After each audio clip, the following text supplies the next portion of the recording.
So I think we all kind of have that one playlist, right? That secret stash of songs we immediately put on when life just feels like it's completely falling apart. Oh, definitely. It's almost like a reflex. Yeah. And it makes you wonder, why does the celebrity breakup album sometimes feel like the most, I don't know, effective form of quick therapy? Well, I think it's because those albums often cut right through all the noise.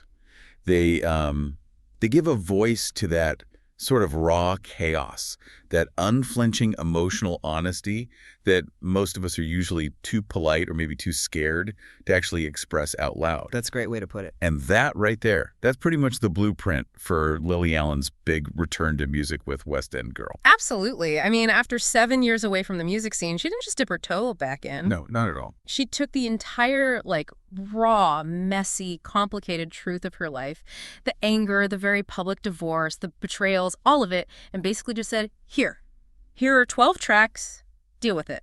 It really is the ultimate confrontation, isn't it? This album is kind of a masterclass in turning a very public, very messy emotional crisis into something lasting, into art. Yeah. We're talking lyrics that dive right into open relationships, painful feelings of abandonment, and all those really specific details people usually keep buried deep, deep inside. And crucially, she doesn't water down those specifics, does she? When you look at the source material, the thing that grabs you immediately, the line that tells you this, is completely unfiltered. It's that line about finding hundreds of Trojans. Exactly. That's not just some vague poetic metaphor. That feels like a piece of actual evidence just handed straight to the listener. It really lands like a punch. Yeah. And it sets the stakes immediately. This isn't just a general feeling of sadness. This is, a highly specific real-world story she's telling. And that specificity, that's really what guides our conversation today. Our mission isn't just to talk about heartbreak in general. It's more about examining how Allen navigates this kind of public crisis, how she reclaims her own power, and maybe how she uses her art as a tool for mental resilience. Okay, so let's get into the critics' view first, because the initial reaction seems to have been pretty explosive. The sources we looked at describe West End Girl as a gobsmacking autopsy of marital betrayal. That's intense language. Why autopsy? Yeah, autopsy is a really key word there. It implies this sort of cold clinical examination after everything's over, but one that's just packed with shocking details. Right. I think critics are reacting to the complete lack of varnish. She doesn't try to gloss over the parts that might make her look bad or, the parts that make her ex look terrible. She just lays all the emotional damage out there bare for everyone to analyze. And I think what allows her to do that is how she approaches the idea of truth itself. She talks about her work as autofiction, this really interesting blurring of the line between cold, hard facts and emotional storytelling. Can you maybe define that a bit more for us? Sure. So autofiction is generally a literary style, but Allen applies it so well to music here. It's where the emotional truth, like how she felt during all the chaos, is actually prioritized over the strict, factual, objective reality of exactly what happened when. Okay, so it's more about the feeling than the play-by-play. Exactly. She's not just recounting gossip or giving us a timeline. She's giving us the narrative arc of her pain, her experience, which ends up feeling infinitely more resonant than just a list of bullet points about bad behavior. And you really have to think about the monumental personal courage that takes. Oh, absolutely. I mean, imagine pouring out your most painful private experiences, details like those hundreds of Trojans, knowing the entire world is basically going to dissect them like clues at some highly publicized crime scene. Well, that's the trade-off, isn't it? Yeah. You get the control to tell your side of the story, your version of events. But at the same time, you're inviting judgment on your entire character, your life choices, everything. And this brings us straight to that point of tension that comes up in the critique. Right, because the critics are really split, aren't they? Pretty much down the middle. Yep. You've got one camp calling it this brutally honest masterpiece, and then the other side sort of dismissing it as, well, deeply cynical, arguing she's just oversharing for commercial gain. And that tension is crucial, I think. It forces you, the listener, to ask. When a public figure shares pain, this raw, this exposed, is it necessary artistic expression? Is it catharsis? Or is it more like strategic emotional exposure? Yeah. Designed to sell records? That's the million-dollar question. Looking at the sources, the strongest argument for the masterpiece side seems to be this idea of reclaiming power. Like, When the tabloids and the headlines have already kind of defined your story for you, telling your version, messiness, and all, that's the ultimate act of agency, isn't it? You're grabbing the narrative control back. Exactly right. She's basically using that public stage to insist that her emotional experience is valid and matters. But what's really fascinating here is the contradiction in how it's presented, which brings us to the actual music itself, the structure. Ah, the sonic paradox. Yeah, critics pointed out that the songs themselves often sound deceptively romantic, almost airy, like fairy tales wrapping up emotional chaos. It feels highly deliberate. She's masking this intense, sometimes destructive pain with these like bubblegum pop melodies and upbeat rhythms. It's a kind of sonic camouflage. Yeah. If you weren't paying close attention to the lyrics, if you just had the background track on, you might think you're listening to a sweet, maybe slightly biting, but ultimately a love song. Which, let's be honest, is such a fundamentally human thing to do, right? Totally. We mask our heavy stuff all the time. We hide pain behind jokes, or we just throw ourselves into being constantly busy, or, keep scrolling through TikTok until we go numb. The music here is doing the exact same job. And that external masking, that connects directly to the really profound mental health layer that gets mentioned in the source material. Yeah. Alan's been open about struggling with being codependent, that really severe challenge of figuring out your identity, your worth outside of a primary relationship. Ah, yeah.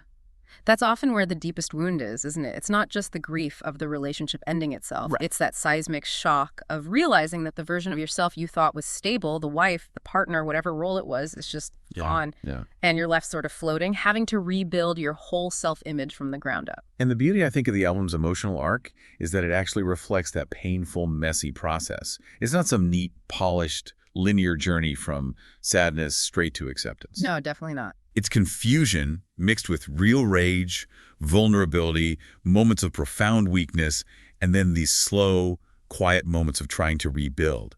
The reason it connects with listeners, I suspect, is precisely because the emotional arc is not polished or perfect. It just feels human. Yeah, she's definitely showing the side of the breakup process that doesn't usually make the Instagram highlight reel. Exactly. But here's where we hit a really critical point in the analysis, I think. That persistent societal double standard. Ah, yes. Okay, when men, especially male artists, write about their heartbreak and betrayal, think Bob Dylan, maybe even Kanye West, it's often immediately praised as genius or poetic or a profound cultural statement. Right, it's seen as art with a capital A. But when a woman delivers the exact same level of personal detail, that same raw honesty, it so often gets dismissed as TMI, too much information, or whining, or just tabloid fuel.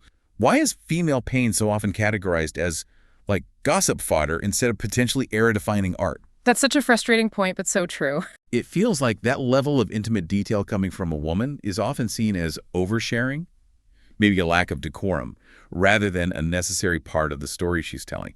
And Lily Allen seems acutely aware of this trap. You think so? Yeah, in her interview, she actually acknowledges it. She says something like, "I don't make it easy for myself."